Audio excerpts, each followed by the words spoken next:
Welcome to the Provocateurs podcast, enabling you to think differently about leadership. Please welcome to the stage, Jeff Tuff, Des Dearlove, and Anke Hampel. Hi, everyone. I am Jeff Tuff. I lead sustainability globally and in the US for Deloitte for all our energy resources and industrials clients. I am co-host of this podcast along with Steve Goldbach, who many of you have probably seen up here over time, and Kuleni Gabrez from Deloitte. And we lead this podcast with Des Dearlove and Stuart Craner from Thinkers 50. Our aim is to provoke you to think and act differently through conversations with insightful leaders like Anke, who offer new perspectives on traditional business thinking. And today, we're coming to you live from our stage at Climate Week in New York City, 2025. And it's really live, as you can tell. So this is a collaboration, as I said before, between Thinkers 50 and Deloitte. My co-host today is Des Dearlove. He is co-founder of Thinkers 50, which is best known for its global ranking of management thinkers and its Distinguished Achievement Awards, celebrating bold ideas that are shaping the future of business and that can make a positive impact on the world. Des is also a former columnist to the Times of London and co-editor of the best-selling Financial Times Handbook of Management. He's an associate fellow at Oxford University and a visiting professor at IE Business School in Madrid. So Des, great to see you again. Jeff, great to see you too. It's great to be here in New York for Climate Week, and I'm super excited about our special guest today. Anke Hampel is Chief Sustainability Officer at ABB and a member of the Board of Directors of ABB Germany. ABB is a global technology leader in electrification and automation based in Zurich, Switzerland. ABB helps industries to outrun, this means running at high performance while becoming more efficient, productive and sustainable, enabling industries to outperform. The company, it's been around for a while, the company has over 140 years of history and around 110,000 employees worldwide. Anke has a background in finance, procurement, supply chain and innovation management in the consumer goods and packaging industry. She's married and the proud mum of 2 sons. Anke, welcome. Thank you. I'm worried we're going to give Anke a whiplash as she looks at me and then looks at you, but hopefully that's going to be okay. So let's start by just talking a little bit about you, your journey, how you came to be where you are today. I know we were talking before we came up here about how some of it has felt a little bit random, but tell us your story. Thank you. Thank you, first of all, for having me for this special edition of Climate Week New York. Very exciting to be here with you. And yeah, being part of this podcast, which had people on in the previous episodes that I really admire, Paul Polman and Drew Winston, who actually happened to be here yesterday in this audience. How did I get here? Actually, being back in New York is a full circle moment. I've been here first in '99, doing an internship, and got offered a job in consulting. And in parallel, there was a job offer, a long-standing job offer from Procter & Gamble, because I've done a case study week there, you know, and this was the time of the dot-com bubble. And people were just, you know, looking for talent. And I was like, okay, I have no idea about finance. Let me do finance, because in my international business studies, I focused on a bit more general management. So I started at P&G, made the decision for P&G because I really was inspired by the purpose, improving the lives of consumers. So what you will see here is a bit of a theme. I've been on this continuous quest for how to combine profit and purpose. It's not an easy one. It's a long one to talk about, and a bit of this we will do today. In 2017, actually, I was back here in New York working on M&A with the beauty giant Coty, for the ones who know. And this is when I actually got a call from Tetra Pak, the packaging company, who's selling on an annual basis 160 billion packages that actually have the potential to be the most sustainable packaging in the world. It's a family-owned company, and I decided to actually go for this opportunity because I wanted to see how is it if you're running a business without the quarterly analyst pressure. And what I found was actually some of the pressure is good. It gets you to do things that actually are expected, sustainability one of them. ABB is actually one of these companies having the quarterly pressure and going with a very strong purpose. In a family-owned business, you really have to see how the long-term projects are still brought to life. And when I joined Tetra Pak, I gave an interview and I said, my job is to eliminate my job. Why did I say this? Tetra Paks, I hope everyone is familiar with them. It's the milk packages, juice packages. They contain aluminium, which is the most efficient barrier we have in the world. It's just 6 micron, but it makes it hard to recycle. And so after 6 years, I was done. The first paper-based barrier was launched into the market, and that's when I got the call from ABB and was offered the job as to lead sustainability globally. And that's also when imposter syndrome kicked in. I have to be honest, because first I was very excited talking to CEO, and he talked about the art of influencing. I was like, okay, I can do this. But then having the expertise for sustainability, I obviously don't have or had at that time. And I was asked to come, with my business understanding, and I think that's super important of what we are trying to do in sustainability today. We have to speak the business language. Otherwise, it's not going to work what we are trying to deliver. And I decided to take a course in Cambridge and then another one in Yale. And with this, started fully prepared. 10 days into the job, this was in December 22, I was asked for my first presentation in the EC. That went fairly quick. 2 months into it, first board meeting. And there I remember an interesting debate with a seasoned sustainability professional, Geraldine Machet. She is at the board of ABB, but also at the board of Nestlé and Swiss Re.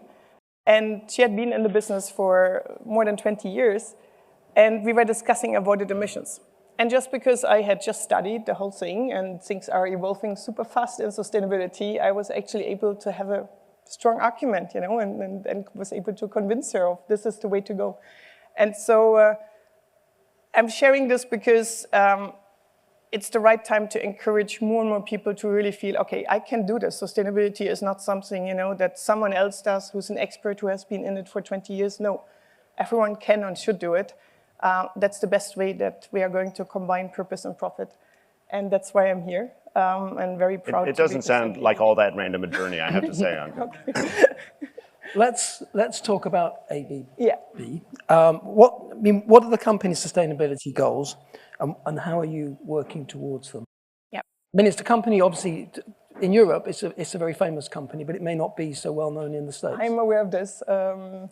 We had a few questions, but what we are driving now is our our mission, which is helping industries to outrun. It's a bit of a stopper, but it's outperform leaner and cleaner, and that's how we're defining it. The purpose of the company is to make progress for a more sustainable and resource-efficient future by providing technology leadership in electrification automation. So we are an electrification automation company, as you said before, with a very long history. And when I came in, I found a reasonably good sustainability agenda, but the targets were there, but not everyone was working against it. It was this, it was the time when lots of commitments were made. And so one of the first things was like, okay, we have made a net zero commitment, let's get to this. And so 1 year into the job, we got the approval to go for net zero targets, got them validated by SBTi, which these days is not any longer as obvious, but we still have a lot of companies doing this because they want to show, this is credible what we are doing. And then this is really something we are making strong progress against. We just published our climate transition plan, which is a new requirement, but we're also proud to do this, to show that we actually know how to get there, last Monday. So you can all find it online. It explains in detail. And a lot of people also internally came up and said, wow, finally, I'm really clear, what we're doing. And so we are set out to, we have these commitments and we're following through with them, and that's super important. When it comes to resource efficiency, we have already, since 2020, a target to deliver 80% circularity for our products. And circularity is not yet defined. So what did we do? We came up with our own framework. It takes all the life cycle phases of products and then puts KPIs against them, and that's how we are measuring. The NGOs that are working on this, one of them being the World Business Council of Sustainable Development, are planning to actually publish the Global Circularity Protocol at COP30 very soon. And then we have been able to obviously inspire with the work we have been doing and how we are measuring. So we look forward to many more companies adopting this and obviously bringing this to our suppliers, to our customers, to our value chain. So that's a very important one. In there included is zero waste to landfill by 2030. And then we're also measuring senior female leadership, employee engagement, health and safety. So we have a very complete set. And by now we have integrated this really into how we are running the business. So everyone is talking about integrate and strategy. We actually have now, for the second year, run the long-term performance planning process, 5-year forecast, financial targets, sustainability targets next to it, at division level. So we have in total 18 divisions. All of them have to make their five-year focus on all these KPIs.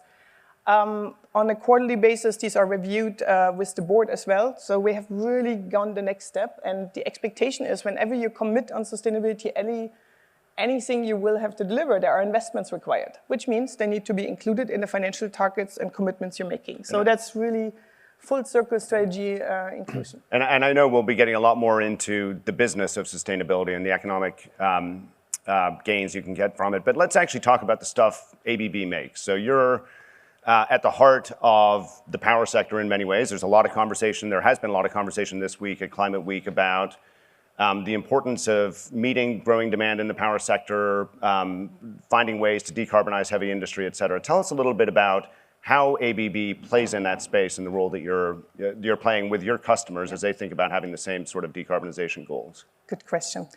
So I already talked about enabling a more efficient future. So the industries that we are touching the most is power, transport, buildings, and mobility. And together, these account for 95% of total global energy-related emissions. So significant impact with everything we are touching when it comes also to sustainability, but of course, helping these industries also, as we talked before, to grow and to be successful. And we are in this sweet spot of electrification automation. One of the topics of Climate Week is power on, electrification of everything. So we have so many industries that are benefiting from electrification. We talked just before coming up here on stage about this insight that is not very well known. Not all forms of energy are transformed into 100% usable energy. A lot of energy gets lost. We're talking for some more old-fashioned energy sources. 30% down to 20% is actually useful energy. And so this is not what is clear to everyone. When you're moving to more current ways of generating your energy and electricity, you're actually making sure it's usable 100%. And that's an important which is a really important point, because we talk a lot about meeting the demand and being able to generate more energy, and actually it sounds like we're wasting a lot along the way, and that's something that ABB helps with. That's why ABB actually has created something called the energy efficiency movement, because we want to make sure people understand there's a big opportunity there. Energy efficiency will help us with this current demand increase. We are not just in an energy transition, we are in an energy expansion or transformation process that leads to expansion. We're talking for the AI part, I think it was at 300 terawatt hours were required in 2020, and we're expecting 1,000 terawatt hours for AI use by 2030. So we really have to make sure that any energy that is produced is used in the most efficient way. And that's one of the things we are really doing with our products. ABB is also the biggest provider of electrical motors and drive, smart variable drives. For the ones who don't know, if a motor is running full flat out, I'm sure you have seen motors all around. They are existing in the smallest form and huge, large motors. I've never seen as much large motors as ABB is producing, going obviously to our sites, which is very exciting. And all of these motors benefit if you actually are regulating them. If they run full out, whether there is a load on there or not, we are wasting energy. So variable speed drives can be just installed on existing motors, and they then reduce the energy consumption depending on when actually the activity is needed. So you will not shut down the motor, but you will actually modulate what's happening. And that's an important insight that many companies have not really gone after. The energy efficiency audits that we are offering to our customers and that we are promoting via this movement that already has now 550 companies who joined are just one way to actually understand what is driving inefficiencies in how I'm using energy. And there is this, this insight I learned coming into this industry. Engineers love to have big CapEx projects. I talked, coming from the airport on Sunday here, I talked to the CEO of a big multinational, and he was saying, you're right, it's not sexy to invest into OpEx projects, but energy efficiency is about all these little smart motors that you have everywhere in the operation, in your air conditioning, everywhere. Check if they're efficient. We actually are currently innovating to provide the highest efficiency class for our motors. It's called IE6, especially for smaller motors. And it's an innovation we're very proud of, because as a leader in this industry, we of course have to drive innovation forward. Efficiency is key here. And the investments are not that big. They pay out the ROI for these investments very often now is 3 months, 6 months, 1 year. And people are not aware of it. We are not sufficiently driving this opportunity, and it actually could provide energy abundance, in many areas. And that's something very close to my heart, to our heart. When we are talking about electrifying everything, we also need to combine it with the highest opportunities on energy efficiency. And of course, then automation, going into the most efficient processes, making sure there is no waste in how you're operating, allowing digitalization to really, find the sweet spots, ensuring there are smart solutions that take the energy at the moment when it has the highest renewable content, for example, in the grid. So there are so many offerings that can help us to do the right thing, and not all of them are being picked up. Des, I think Anke is making us redundant. We could have just come up here and said, Anke, tell us about sustainability. What I was really interested in, though, is one of the things that we've seen happen in the last 18 months is you get much more of this making the business case. Yep. Make some of the things you were just talking about. Yep. Why is it taken so long for us to be having this kind of level of conversation? And how important is the narrative and the logic? Yep. Because obviously sustainability can be painted as a bit fluffy, but in actual fact, once you start looking at the data, it's it's very compelling. In fact, it's an overwhelmingly strong case. Yep. I think we have been for too long looking at sustainability as a nice add-on, I would say. And what we are doing, and that is exactly where my business background is coming in, talking the language of the customers, making sure we talk about resilience. We have been discussing a lot amongst sustainability leaders, what's the new word? If we shouldn't use sustainability any longer, okay, let's go for resilience, competitiveness. All of these things are actually what we are doing.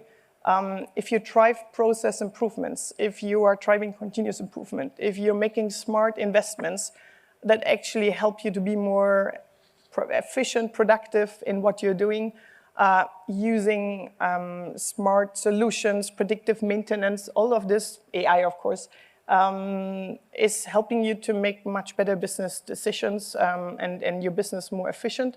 Lowering cost and carbon, that's the two C's. And for too long, we haven't done this. We looked at sustainability, okay, there is this add-on.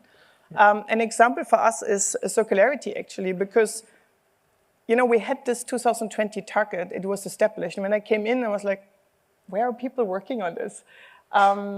Also, the customer demand is there. And once you show what it means, to have a take-back option, bringing your products back and making sure they're being either refurbished, reused, all the good things that circularity bring, we are able to offer this. We are offering this today, but to tell the story in a compelling way, we haven't done. We talked about, and this is a circular product. We didn't talk about this helps you to bring your costs down.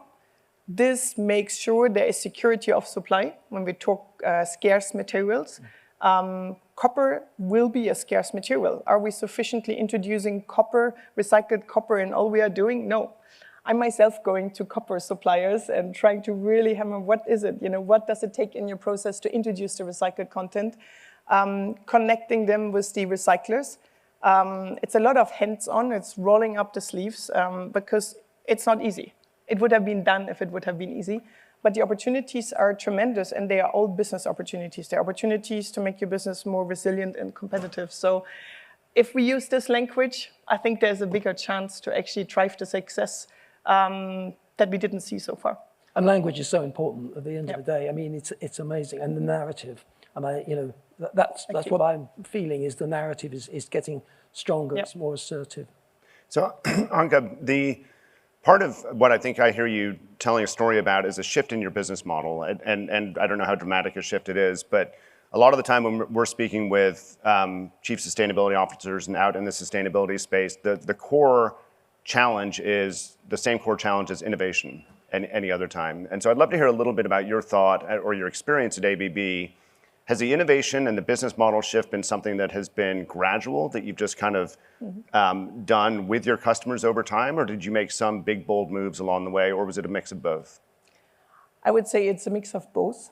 If I just pick the example of AI, ABB has been working with early forms of AI for the last 40 years. So predictive maintenance. Wait, I thought AI was just invented last year. I'm kidding. That's when it came to your home. Maybe that's no. So that's an example where ABB has been on the forefront of doing this, have been innovating. We talked about the 140-year history. There's plenty of IP you wouldn't think about that actually goes back to the roots of ABB. For the ones who don't know, there is ASEA, which is a Swedish company, and then there's Brown Boveri, who's a Swiss company, easily mixed Swiss-Swedish. It was really born out of innovations in the space of electrification. And so if I think about switchgear, the switches in your home, the ones, when the power goes off, this is an invention by an early part of what ABB has been actually acquiring. That has been an acquisition more than 175 years ago. So it's a pattern of acquisitions, in-house innovation, and then continuously looking at the portfolio. What happened over the last year is that the portfolio has been 100% aligned to the purpose. I described the purpose before, driving technology leadership and electrification automation. Our portfolio, the 18 divisions, are all aligned to this. They are continuously scrutinized if they continue operating on purpose. And I have to say, it makes it extremely easy. There are these requirements for reporting where you have to go into what percentage of your products are sustainable solutions. And for us, it's everything. I'm not forcing anyone in the organization to say, please tell me which of your products are sustainable. All of them deliver against this purpose and hence against the sustainability agenda that we have. And so I think the scrutiny in making sure if you're purpose-led, all your business elements should actually go along with it has led to this innovation powerhouse, I would say. And I'm still learning. I'm a bit more than 2.5 years on the job. I love going to our sites, to our R&D centers. Each time I'm learning something. One of the things that happy to share in terms of innovation, we should be going for many more DC microgrids. What is this? So direct current, the original form of how electricity was invented. We are today, because the way grids were constructed, the legacy of it, we are converting DC to AC after the energy generation, and then when it comes to applications, we very often go back from AC to DC. Alternating current, direct current. Each time we do this, we lose 7% of energy, and this means also emissions that are lost.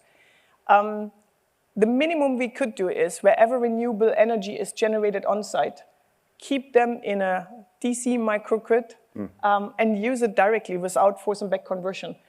And we're not good at doing this. This knowledge is there for some time, but the adoption is very slow. It's maybe another story like the energy efficiency. You know, we know these things for a long time, and we're very slow in adopting.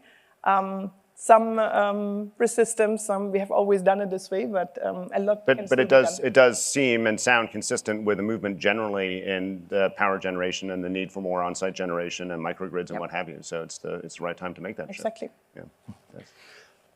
Another term that we're hearing increasingly is regeneration. Yes.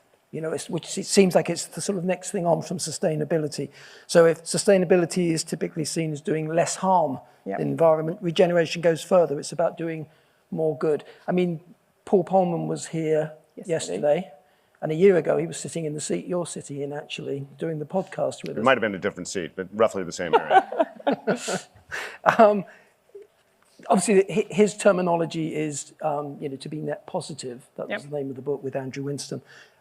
Do you feel that movement coming, that we're going to go beyond sustainability?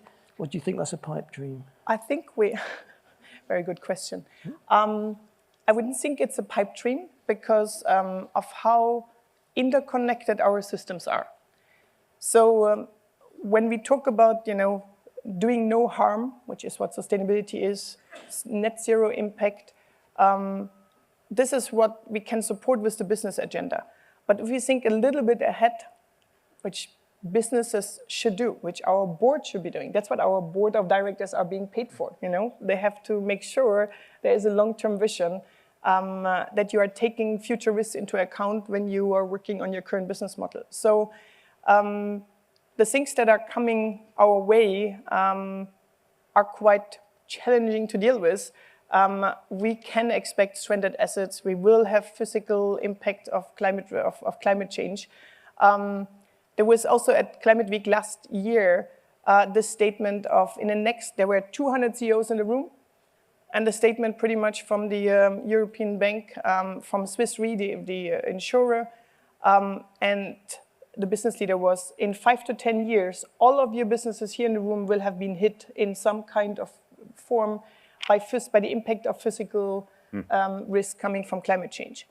Today, this was last year, but I don't think this has changed, or if then it goes down, 25% of these risks are insured. The outlook is that in about 5 years, we can expect 1% to be insured. Not insurable anymore. What cannot be insured cannot be financed. And I really saw the wake-up call of CEOs in the room. So taking not only this, okay, I'm doing no harm, I'm here, doing the right thing, is this question that Paul and Andrew Winston have been asking, is the world better off with my company in it? I love this concept because this really makes you scrutinize, what am I doing here? Am I taking all the impacts into consideration? A typical example is water. You can easily say our company, doesn't have a major water impact. We had our sites in India, actually, working on water positive. Sounds very good. It's in line with a bit the net positive movement. But what it does is it only looks at your own site. And it doesn't take into consideration what happens to the water basin. So you might end up in a few years not being able to actually have water to run your operation, to not have water for the community where your employees are coming from. And so if you don't take the wider ecosystem into consideration, you will be running into challenges. And so that's about really business continuity, about smart business. Think about the impacts that are there outside of your own operations, because eventually they will impact you.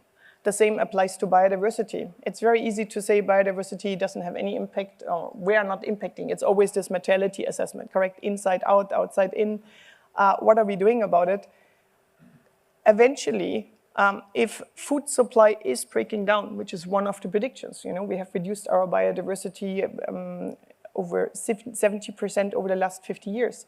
If this is going to happen, we will have a problem of running our business if our people, the most important resource, is not able to be fed. So thinking about this is extremely important. And an analogy we are using also is when we look at M&A, we're actually looking at, are we the best owner for this?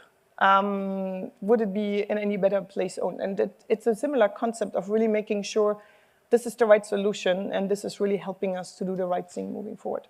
So Anke, I'm reasonably sure that many of our listeners and everyone in the audience here would find everything that you're saying quite motivating and hard to argue with, but for the leaders that are responsible for actually delivering that, and I mean, let's be clear, leaders are compensated not in long-term outcomes most of the time, it's in short-term delivery of profit today and tomorrow and in the next quarter.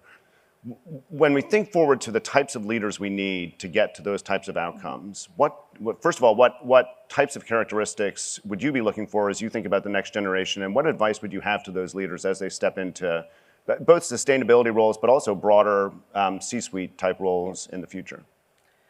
I'm extremely fortunate. As I said, I joined ABB because I got this call and there's great opportunity. What I found were 4 company values that actually are perfectly aligning with mine. And I would like to share them here because I think, thinking about your values and your purpose is extremely important for any young leader. If you haven't figured out your purpose and your values, it's very hard to know where you're going. So for ABB, these are care, curiosity, collaboration, and creativity. I was going to guess it was a C. So. There was another C.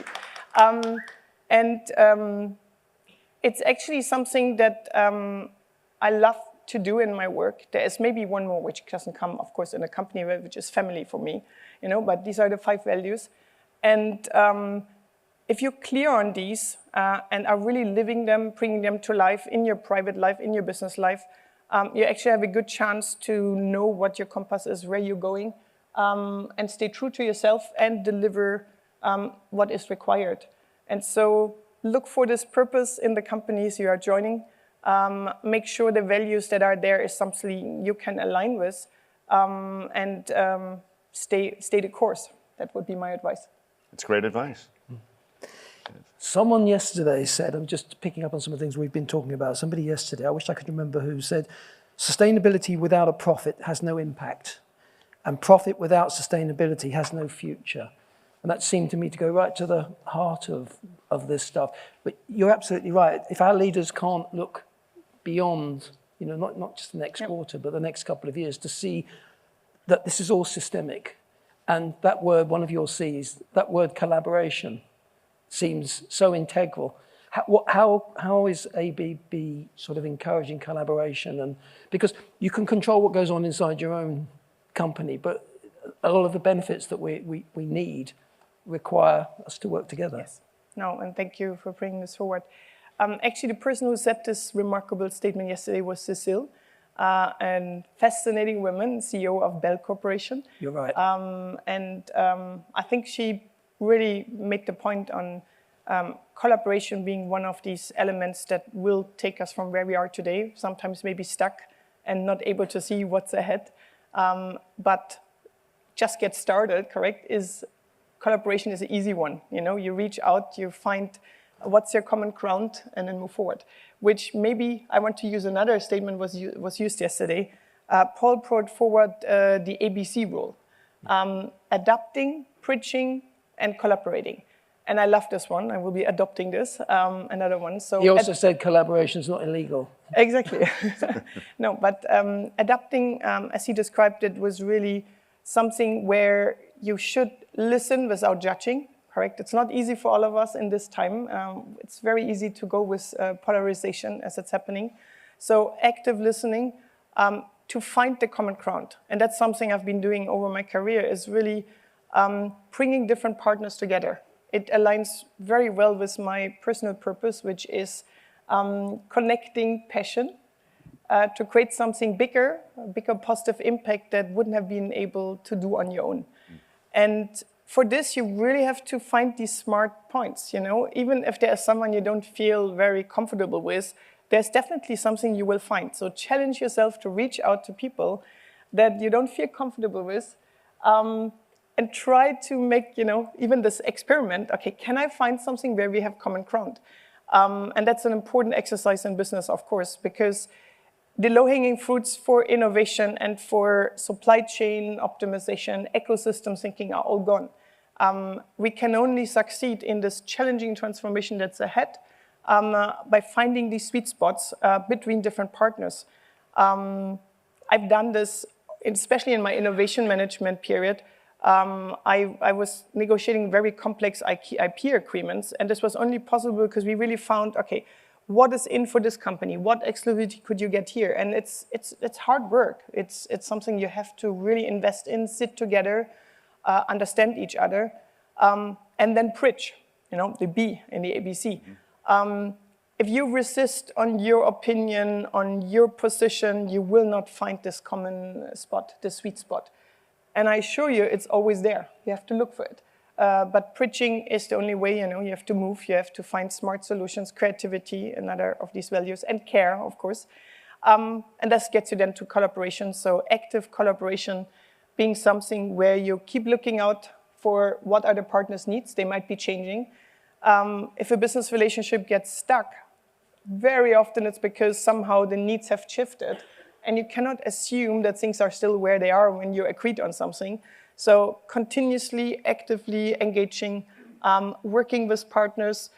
Also the word partnership comes in, of course. I'm very choiceful when I use partner versus, for example, suppliers.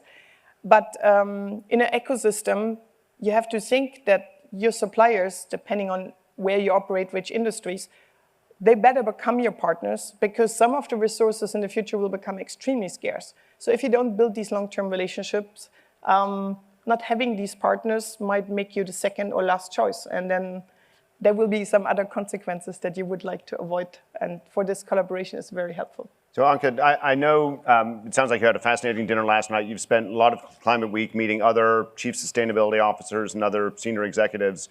What is the #1 barrier to achieving the types of successes that ABB has under your leadership? What are some of the key barriers that you're hearing out there today that you think we need to be focusing on? There is a statement that actually it's the most strategic time to be in sustainability because this is the moment you have to decide. You have to decide on one of 3 Fs. Flee, freeze, or fast forward. And I love this because, it really will make the difference for if you decide to move forward right now, and that's how I would describe what we're doing at ABB. So we are forward-looking, proactive in what we are doing. There are other companies who are freezing. We see this very heavily right now. The other term you've heard for this is green hushing or even fleeing. We have seen lots of companies, staying away or giving up on the commitments they have made. So I really believe that with what we are seeing right now, the ones who decide to go fast forward will have a competitive advantage. The things that are happening in the world right now, they are not going away. And so if you engage actively, you have a chance to actually, drive the profit out of it. And for this, there are leaders, CSOs that I'm talking with who are seeing exactly this. There is this discussion that we will be moving from molecules to electrons. Or the other statement I heard is this political fragmentation will be resolved by nature and economies. Because these forces are there, and if you actively work on them, deal with them, create proactive solutions out of it, competitive advantage, you actually will be on a very interesting side for your business.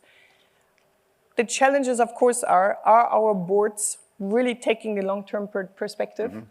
That's something we're not seeing everywhere. Sometimes boards need to be reminded of what their responsibility is, especially when it comes to sustainability. And that's something, some of my peers are struggling with as we speak, but it helps to, it's a moment of resilience, personal resilience, supporting each other, sharing. I'm actually now on a mission to engage with CSOs of our customers to really understand where their needs are. And I'm sure we're going to find business opportunities Hence out more of of it. the collaboration point. Exactly. So this will help them, will help us, but also, it will help to have this connection and really understand what is making our customers thrive and industries thrive moving forward. Yeah, that's great. Des, I'm going to give you the last question, but I'm going to do a warm call to our live audience here.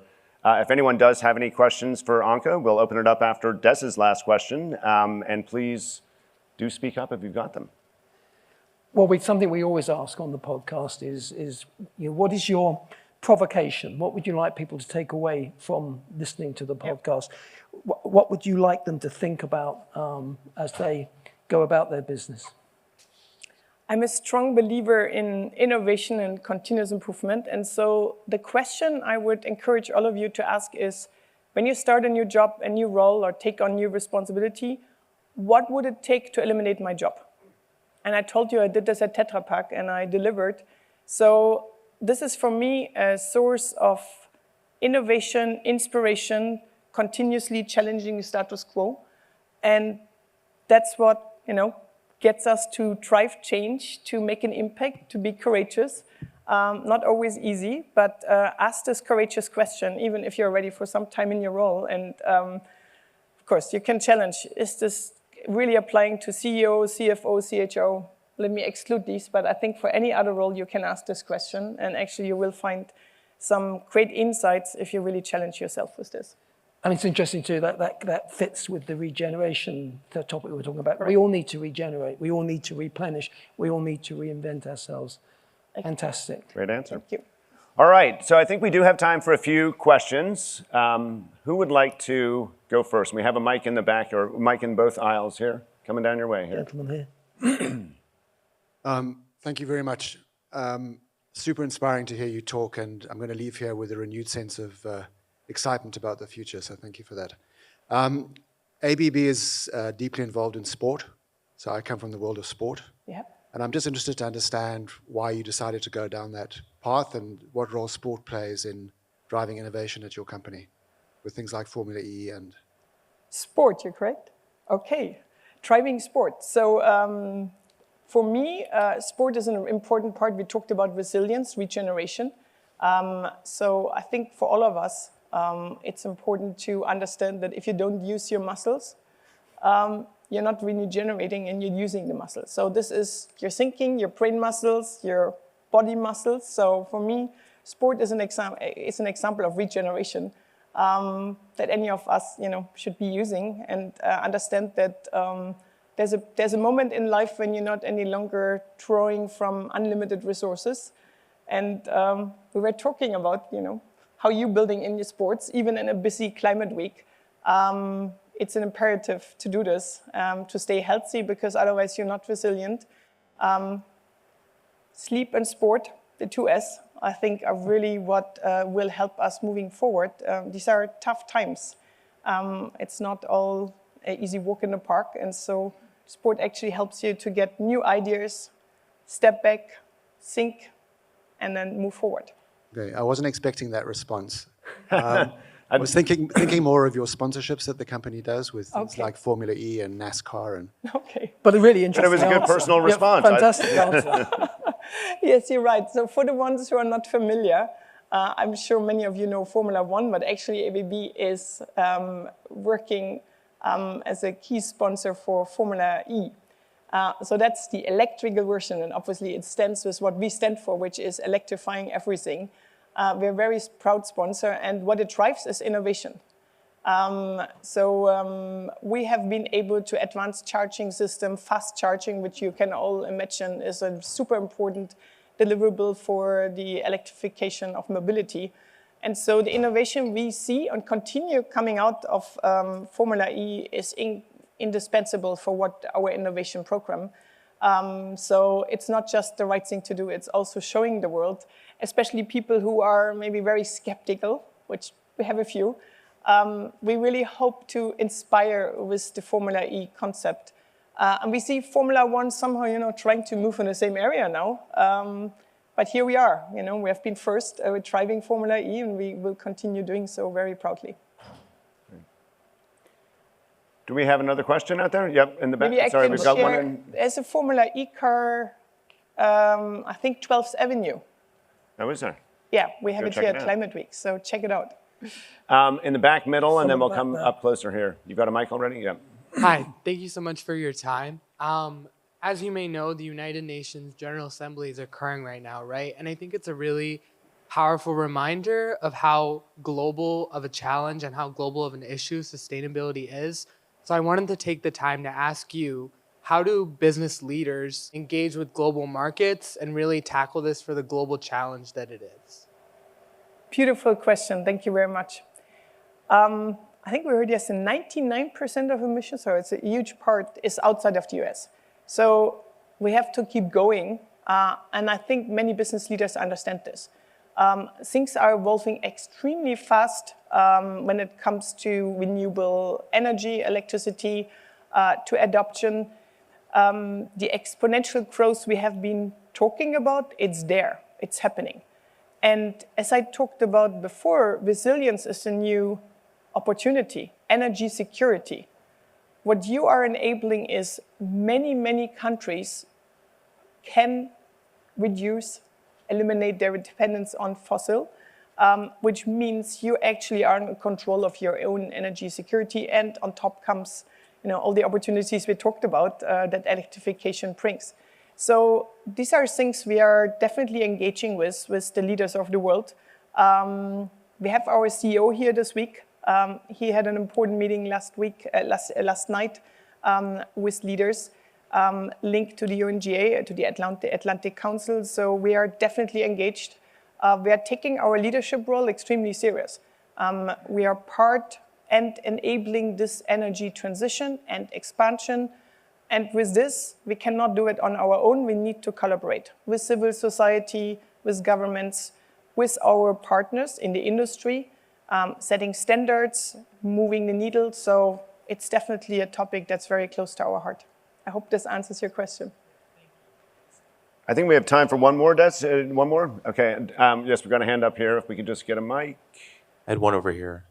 Oh, sorry. Jeff. Oh, there we are. Hey. Nelson, go for it. I'm hearing a tremendous amount of optimism, refreshing amount of optimism in who you are as a leader and how you think. This is a tricky one, but how do you make sure that that optimism isn't just seen as a wish that you're putting into the universe, but it's actually something that's translating down into the culture and a culture that takes action against that optimism? Beautiful question. Thank you. Actually, it's about engaging with all the people who know better than me. I'm not the expert. So I'm a business leader with a functional expertise, but this can go in all different areas. And I'm only as good as the teams around me, or they are better, I would say. So there is humility in what I do. I hope my teams actually see this. They can confirm this. I love going to the teams and to the sites around the globe, understanding their ideas. One of the examples we have a Mission to Zero initiative for our sites. So sites can qualify, and it's really employee engagement. It's grassroots ideas, it's all the ideas they want to bring forward. They put it in the Mission to Zero program, and they get validated. We have now 26 sites globally. I think the next one is going to be announced in November. And the employees take extreme pride. In all interviews that we have around the globe, our CHO told me, sustainability comes up as a reason of why people want to join ABB, but unprompted. People just say, I want to, that's what I want to work for. And so this helps me to keep going, because this is the pride. You want to work for a company that has pride. I'm showing this, it's real. And so I'm working really to inspire this in people, and I see this coming back. And this gives me a lot of energy and positive hope. Well, it comes across loud and clear, I will say. Now we'll do the final question. Okay, Yes. final question. Thanks for your leadership and a really inspiring career. The question is something you said earlier about not having a definition of circularity. I wonder if you could dig into that a little bit more. Maybe the other guys on the stage here could talk about that from the Deloitte perspective. I'm really curious about the state of that definition and where do you think it'll end up? I can take it. Yeah, go for it. I'm not concerned about the definition, because we know what it takes. The definition is more about, are we measuring it? Are we really driving the progress? Are we creating the business case? That part we can do definitely better, but we know what needs to be done. So you go into designing your product for the disassembly. Last night I was very fortunate. I was at a dinner where I met an entrepreneur that was part of our startup competition. We are investing heavily into startups to get the outside innovation. And he had set up a platform. I was always wondering, how do you make sure you deal with all the local legislation on recycling and waste management? And so I was struggling, okay, do you go per country and then you go across the whole product portfolio that we have, which is very, very different, from very small, very big equipment pieces. And he actually gave me the confidence both is possible. He has a platform, he receives our bill of material, finds local partners, and then enables them to do the disassembly. And the next step now that I will be working on, and we agreed last night, to really make sure this knowledge he has from the disassembly goes into our product design. So that's the eco design in the face. So these two things, obviously, as always, roll up your sleeves, bring people together, link and leverage, and that's an important part across this whole value chain. When you think about designing or using recycled content, very often we talk about downcycling. Is it really possible to use this recycled material to deliver the same technical properties that you need? There are solutions. There's innovation needed. Sometimes you have to think around, put all the different players of the value chain together and do it. So again, it's about getting started, doing the obvious things, and the definition will follow. And I will say, I had been eavesdropping, excuse me, the same conversation. And I have to admit, I've always thought about circularity as recycling, trying to get as much material back from the world into the recycling process so it can be reused and reused. But there was a large part of our conversation last night which was actually about refurbishing and reuse as opposed to recycling. Yeah. And that really did expand the way that I think broadly about circularity and the opportunities, especially for industrial companies that make machines that could last a lot longer than they have historically, if you just think about that part of the circularity process too. Maybe I can add 70% of the scrap metal just from the US is exported to Southeast Asia. This metal is needed here. You really need to make any effort. We're working on this with Apple right now to really find the sweet spot of how to keep this recycled scrap here. And the other important part is transparency. We have a QR code on our products, and this QR code gives everyone who is scanning it the opportunity to see what this product delivers when it's taken against our circularity framework. We have third-party verified environmental product declarations on there. So transparency is extremely important so that there is no risk of greenwashing if you're claiming there are circular elements in your product lifecycle. I hope this answers. Des, I think we're almost there. Any final thoughts from you? My final thought was that you haven't mentioned your book. One of the few times that I haven't mentioned our book. So I do actually think we may have a slide that can go up to talk about it before we close things out here. Steve Goldbach and I do have our third book coming out on October 21st. It is the third book in our so-called accidental trilogy. It's called Hone. And it was interesting, Anke, you were talking about staying true to your desired course of direction when you were talking about purpose. And actually, a lot of the book is about trying to help leaders be purposeful to defy drift. So for those of you that are here in the audience, please feel free to go and get your free copy of the book. For those that are watching this afterwards, please do hit the same QR code and you'll find an easy way to go and buy the book for yourself. And the good news is we've gotten some good feedback for the book. So thank you for letting me use some of your podcast to plug our book. But with that, sadly, we're out of time. Huge thanks to our guest, Anke Hampel.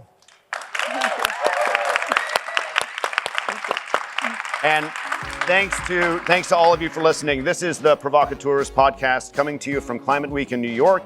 We've been Jeff Tuff, Des Dearlove, and if you've enjoyed our chat, please check out our other episodes of the podcast. You can find them anywhere where you look for your podcast. We've had some great guests in the past. It comes out roughly monthly, but you can find episodes from Paul Pullman, Amy Chang, Chip Berg, Shelley Zalis, Katie McGinty, Kartik Ramana, Eileen Collins, a whole bunch more. So with that, thank you all very much, and we appreciate the time.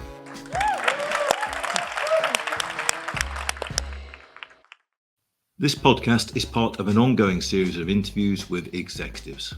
The executives' participation in this podcast are solely for educational purposes based on their knowledge of the subject, and the views expressed by them are solely their own. Podcasts should not be deemed or construed to be for the purpose of soliciting business for any of the companies mentioned, nor does Deloitte advocate or endorse the services or products provided by these companies.